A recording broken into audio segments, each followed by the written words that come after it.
Kaulah sumber bagiku dan hidupku, bagi bumi, bagi surga, siapa bagiku. Yesus Tuhan, dengar doaku. Orang lain kau akhiri, jangan jalanku.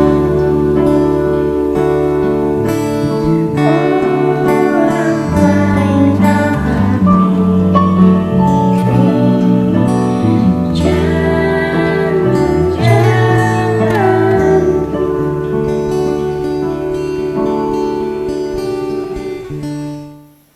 Saudara-saudara yang terkasih di dalam Tuhan, lagu Mampirlah Dengar Doaku yang baru kita dengar tadi berjudul asli Pass Me Not, O Gentle Savior.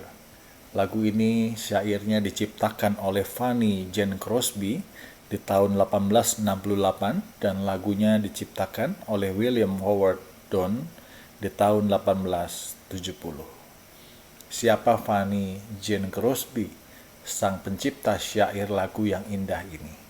Mungkin Bapak Ibu Saudara-saudara sudah pernah membaca kisahnya, tapi saya akan sedikit menceritakan siapa Fanny Jane Crosby ini dan bagaimana ketika dia menciptakan lagu Mampirlah Dengar Doaku.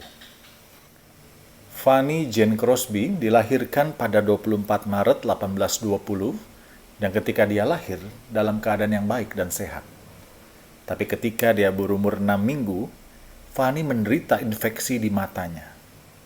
Dan karena dokter yang biasanya mengobati keluarga mereka sedang pergi keluar kota, maka mereka meminta kepada orang lain yang mengaku dokter di daerah itu untuk mengobati mata Fanny. Tapi ternyata setelah diobati, hasilnya mengerikan. Rupanya pengobatannya salah, sehingga mata Fanny yang masih bayi itu menjadi buta total. Melihat keadaan itu, orang tua Fanny menjadi sedih sekali.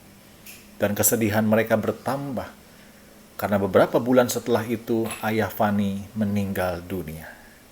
Dan untuk menghidupi keluarganya, ibunya bekerja sebagai pembantu rumah tangga. Fanny yang masih kecil dan buta itu dititipkan kepada neneknya.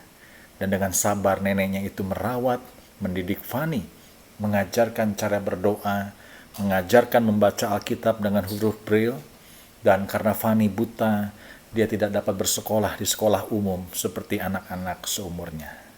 Walau mata Fanny tidak berguna, tapi ternyata Tuhan memberikan kemampuan lain dalam diri Fanny. Tuhan memberikan pendengaran yang luar biasa. Tuhan juga memberikan daya ingat dan pikiran yang sangat tajam.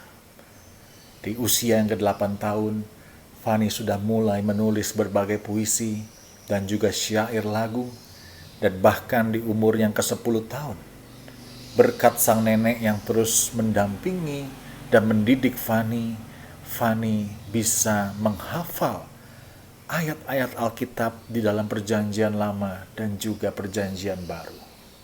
Dia bisa menghafal kitab Kejadian, Keluaran, Imamat, Bilangan, Matius, Markus, Lukas, dan Yohanes. Kemampuan Fanny membuat orang terkagum-kagum. Fanny juga bersyukur karena dengan kebutaannya, dia malah bisa meningkatkan kemampuan menghafalnya dengan luar biasa.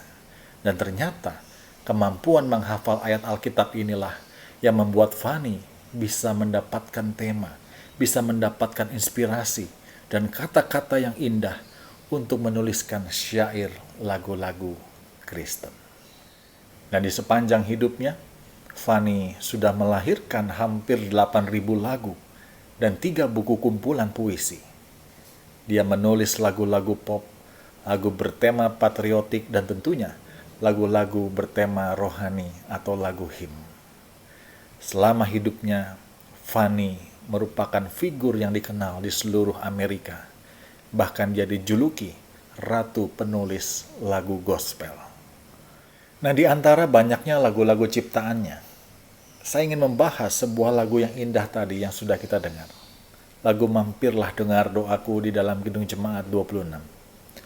Lagu ini ternyata berasal dari tempat yang tidak terduga. Suatu hari Fanny diundang untuk menjadi pembicara bagi sekelompok narapidana. Dan ketika dia di penjara itu, Fanny tidak sekedar berkhotbah.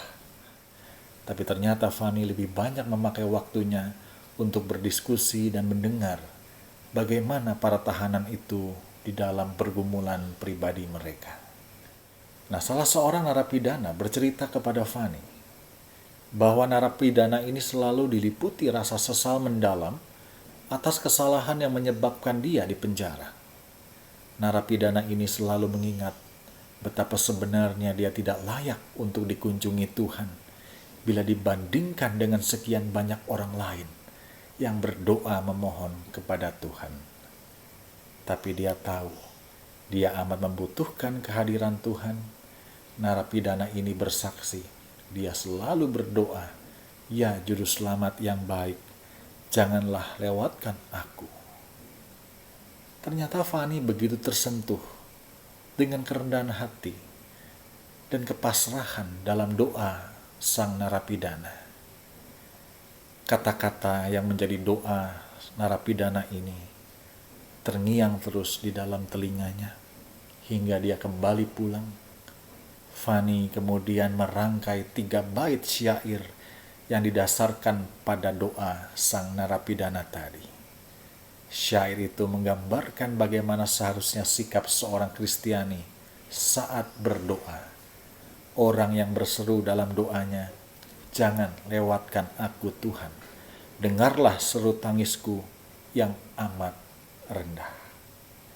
Nah, saudara, bukankah seringkali kita merasa doa kita itu layak? Doa kita itu pasti diterima Tuhan. Tidak salah keyakinan itu.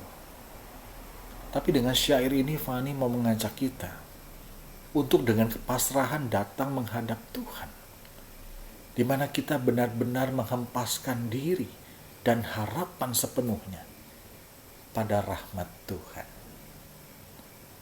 Fanny menulis syair ini berdasarkan pengalamannya ketika dia berjumpa dengan narapidana yang seolah-olah tidak lagi didengar oleh Tuhan, yang seolah-olah Tuhan sudah melupakan mereka.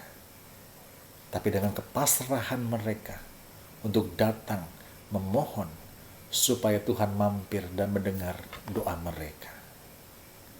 Bukankah ini sebuah perenungan buat kita, saudara? Memang secara terjemahan dalam bahasa Indonesia tidak bisa menggambarkan sepenuhnya doa seorang narapidana tadi.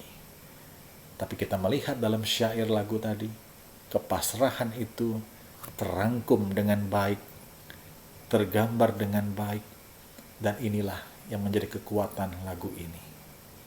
Lagu ini menjadi hymn yang sangat sering dinyanyikan, banyak dinyanyikan di gereja-gereja, di dalam ibadah-ibadah, khususnya di dalam bagian pengakuan dosa.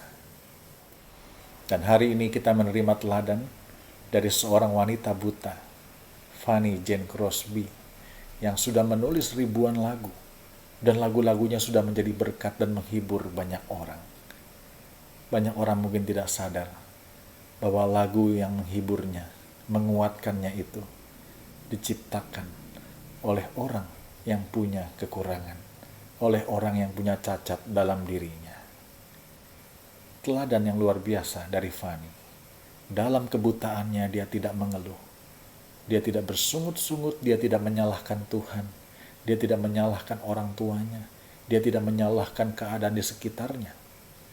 Tapi justru dia pakai apa yang Tuhan kasih dalam segala keterbatasannya untuk memuliakan nama Tuhan.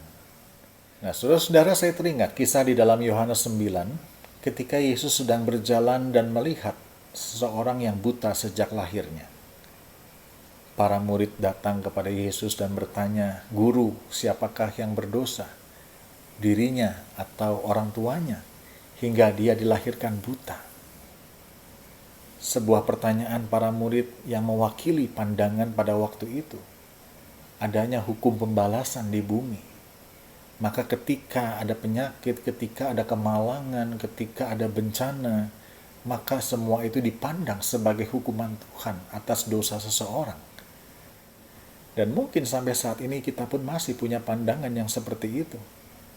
Ketika ada bencana, ketika ada musibah, ketika ada penderitaan seseorang, lalu kita mengaitkannya dengan hukuman Tuhan atas dosa-dosa manusia. Nah, jawaban Yesus mau mengajak kita untuk berpikir supaya jangan menyimpulkan sesuatu yang tidak kita tahu. Karena hanya Tuhan sendiri yang paling tahu, bukan kita. Itu sebabnya dia menjawab para murid, bukan dia atau orang tuanya yang berdosa. Tapi karena pekerjaan-pekerjaan Allah harus dinyatakan di dalam dia. Seolah-olah Yesus mau berkata bahwa untuk yang sudah terjadi, kita tidak bisa menarik mundur lagi ke belakang. Dalam kasus orang yang buta sejak lahirnya itu, Allah jelas tahu kenapa dia buta sejak lahirnya. Tapi jangan buru-buru menyimpulkannya, kata Yesus. Apalagi menyimpulkannya sebagai akibat dari dosa. Tapi Yesus berkata, ada sesuatu yang lain, ada sesuatu dalam diri orang buta itu yang mau diwartakan oleh Allah. Apa yang diwartakan oleh Allah?